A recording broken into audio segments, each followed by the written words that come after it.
I think this would be very pertinent to a lot of things that are going on today, but it shows you how little things change. And not that I'm saying, well, it sounds like the campaign from Obama, right? Change. But anyway, nothing really has ever changed. I don't want to get off track on that. But this is about Smedley Butler, who was a two-time Medal of Honor recipient. He was a Major General in the Marine Corps. But another thing that really made him unique was his blunt honesty. This is an article. This is basically, he wrote this a book called War is a Racket, and this is off of warisaRacket.org. I wasn't even aware that this site was out here, but there's a lot of comments on this. Semper Fidelis, always faithful is a motto of the United States Marine Corps, but faithful to what? In his book, he basically states war is a racket, has always been. It's possibly the oldest and easily the most profitable, surely the most vicious. And in his book, this is it. And it's actually, I think it makes a very, very good read. And I think it's a very pertinent read, and I think people should read this and look at today. And also his solutions. I don't know how they could be implemented, but I think he's got some good ideas. Starts out, war is a racket. It always has been. Out of war, a few people make huge fortunes, and today we've pretty much been in endless wars in Iraq and Afghanistan. I mean, the money's going out. You just don't see the fighting's going on. You just don't see as much on the television as it did during Vietnam War or Korean War, World War II. George Washington, he brings up George Washington's advice about entangling alliances. We don't take his advice. He's talking about World War I here, and this was written in the 1930s. It would have been far cheaper, not to say safer, for the average American who pays the bills to stay out of foreign entanglements. Very few make out in this racket. It's like bootlegging and underworld water rackets. They bring them fancy profits, but cost the operations is always transferred to the people who do not profit. The World War, rather a brief participation in it. In World War I, the United States was only involved for a short period of time compared to the entire war, but it cost $52 billion back in those dollars, which means $400 to every single person in the United States, man, woman, and child. And at that time, a house was under $2,000. I think an average house was under $2,000, so this is a lot of money. And he talks about the average earnings of DuPont's for the period of 1910 to 1914 were $6 million a year. It wasn't much, they managed to get along, he says, $6 million a year back then. But during the war years, the 14 to 18, $58 million a year profit, nearly 10 times normal times. Also with, I believe this is Bethlehem Steel, the profits went from $6 million to $49 million a year, 8 times, or more than 8 times. United States Steel, they went from $105 million a year to $240 million a year during the war years of 1914 and 1918, almost 100 years ago to the day, practically. We're in 2011, right? Anaconda Copper, they went from $10 million to $34 million, 3.4 times more profit, 340% jump. Utah Copper went from $5 million a year to before the war, and during the war, $21 million yearly profits for the war period. So, this is an oldest game, and I know it's kind of simplistic. I think a lot of people understand this, but this is from a military man, and he was a major general who was highly decorated, which I think was very interesting because he stated a lot of other things, and I think this should be brought up to people. This should be brought out more and more and more, and it should be part of the so-called truth movement, because but I want to also bring out just how tough the elite are. You're not going to knock them out that easy. No way. I mean, I think it's going to be just a matter of not playing the game in the system. That might be the best way of doing it. There's a lot of brilliant ideas for profit in making wars. You talk about the war waste, 48-inch wrenches that basically had no application hardly, buckboards for colonels, so they never used them. Who provides the profits? We do in taxation. So he talks also about the bankers. We paid the bankers for the profits when we bought Liberty bonds, doing a patriotic thing. Bought them at $100 a bond, sold them back at 84 to 86 to the bankers. The bankers collected 100 plus. It was simple manipulation. The bankers controlled the security markets. It was easy for them to depress the price of the bonds. Then for all of us, the people got frightened, which I said that's a fear tactic. They do this in everything, including the markets. If you're in the right area, like I said, I think, if the precious metals are the right area, stick with it. Don't get frightened out. But anyway, people got frightened. They sold the bonds. The majority of people sold the bonds at $84 to $86. The bankers bought them back up. The same bankers stimulated the boom, and the government bonds went to par and above, and the bankers collected the profits. Same old story. So, beautiful ideals were painted for our boys and were sent out to die. This was the war to end all wars. This was the war to make the world safe for democracy. That was World War I. Woodrow Wilson ran on a platform the second time, keeping us out of World War I, but of course he got us in World War I. He says, if you profit, many pay, but there's a way to stop it. You can end it by you can't end it by disarmament conferences. You can't eliminate it by peace parleys at Geneva. Well-meaning but impractical groups can't wipe it out by resolutions. It can actually only be effectively smashed by taking profit out of war. It is over money, and actually anything that's going on is over money. Let the officers and directors of the high-powered executives and also the bankers and speculators be conscripted to get $30 a month, the same wages as people get paid due to war.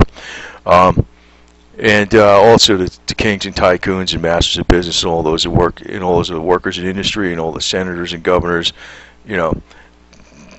give them the same deal. If they give that same deal to everybody for 30 days, they would think twice, at least according to him. I think that's a good idea, but except I don't know how you're going to implement it. That's, but actually something like that would be the only way. I mean, you'd have to put the people right back in the situation. And actually, he saw war coming in World War II. Smedley Butler died in 1940. He died before World War II. It was kind of well known that, well, maybe not well known, but the policymakers were trying to get in a war with Germany, and Germany was avoiding a war as much as possible. So they're trying to go Japan, and then he says, incidentally, they announced maneuvers in the Pacific for defense. Like General Butler was saying, the Japanese, a proud people, of course, would be pleased beyond expression to see the United States fleet so close to Nippon's shores. Even as pleased as it would be the residents of California, were they to dimly discern through the morning mist the Japanese fleet playing at war games off Los Angeles. I mean, this is history, but basically, there's a lot of shrewd maneuvers going on, and I think it's just going to play out again, to tell you the truth. I'm not a fool to believe that war is a thing of the past. I know people do not want war, but there's no use in saying we cannot be pushed into another war. Looking back, Woodrow Wilson was reelected president in 1916 on a platform that he had kept us out of war, and on an implied promise that he would keep us out of war. Yet, 5 months later, he asked Congress to declare war on Germany. So, this is from a military man. If we put them all to work, he's talking about.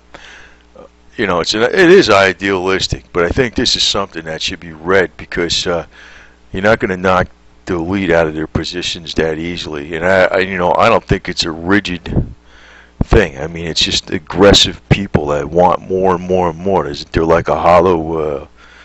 No matter how much they got, they want more. It don't matter. It's like a bottomless pit. More money. That's the way it goes. Basically, all the talent that goes into war could be put for peaceful purposes. That's quite obvious. But I think this makes a good read because of who the guy was and where it came from. But getting back to this other thing about the bonus army, this was a major protest. It was in 1932. 15,000 World War I veterans. They blocked the steps of the Capitol July 5th, 1932. Anybody who was due more than $50, they gave him this receipt, and they said there would be interest on the money that they were due to him, but the stipulation was it wouldn't be due till 1945. Like, that's, almost 30 years after World War II, War I was over with, right? And here the depression's here. These people are out of work. They're destitute. So they wanted to get some kind of money that was due to them. So they marched on D.C. There was 15,000 of them. What happened with this, and this is what I'm kind of relating this to, like just how the elite really will be if it gets, more and more. They had the 15,000 there. What happened was Hoover told well, he wasn't General MacArthur at the time, but he was, I don't know if he was a colonel or whatever he was, to disperse the veterans, but he wasn't supposed to cross this Anacostia River. That's where Hoover ordered him to stop, but he ignored the command. The general led his infantry to the main camp. By early morning, 10,000 inhabitants were routed, and the camp was in flames. 2 babies died. Nearby hospitals overwhelmed with casualties. What was interesting about this, too, is that Smedley Butler was there right before that happened. He was talking to the World War veterans and who protested in Washington, D.C. in the summer and spring of 1932. And it wasn't a bonus. It was money that was due to him, but actually from World War I for just regular pay. But he really, he talked to them about keeping their sense of humor and cautioned them not to do anything that would cost public sympathy and all this kind of stuff like that. And then on July 28th, the Army Cavalry, well, I guess he was a general at the time, Army Cavalry units led by General MacArthur dispersed the World War veterans by riding into it, through it, using gas, burned everything down, and he had all kinds of, several veterans were killed and many were injured. So, that goes to show you, I don't know, just getting out there. I think the one way to really screw up the elite is just not to work in the system. Do not use the banks as much as you normally, as they would expect you to do. Buy the precious metals. And the other thing is, I just want to point out something common sense, and it sounds almost kind of mean maybe, but if the elite were, say there was some kind of like miracle and all the elite just disappeared, right? They're gone, right? What would happen when all the people are protesting? It really comes down to they'd still have to, build the construction, make the roads, grow the crops, mine the products, mine the coal, mine the copper or whatever. And, it really comes down to work. And all this, there's too many bureaucratic, well, I guess it's another topic, but, the thing is, you're just going to have, people are really going to have to go outside the system. That's going to be the one way to really get at the bankers. Buy the physical silver, buy the gold, take cash out of the bank, keep cash on the side, that kind of stuff. Don't play the game that they play. And I think it would be a good idea to revisit what this Smedley Butler had said, because this guy was a really good guy. I'll tell you right now, he's very, very honest, and that's very unusual sometimes. But to tell you the truth, a lot of our top military people were some of the people that actually kept us out of some wars. And you think that's not a fact, but that is a fact. Sometimes it's the civilian side that's more into the wars. Some of these advisors. But I thought this is an interesting thing that people should be aware of.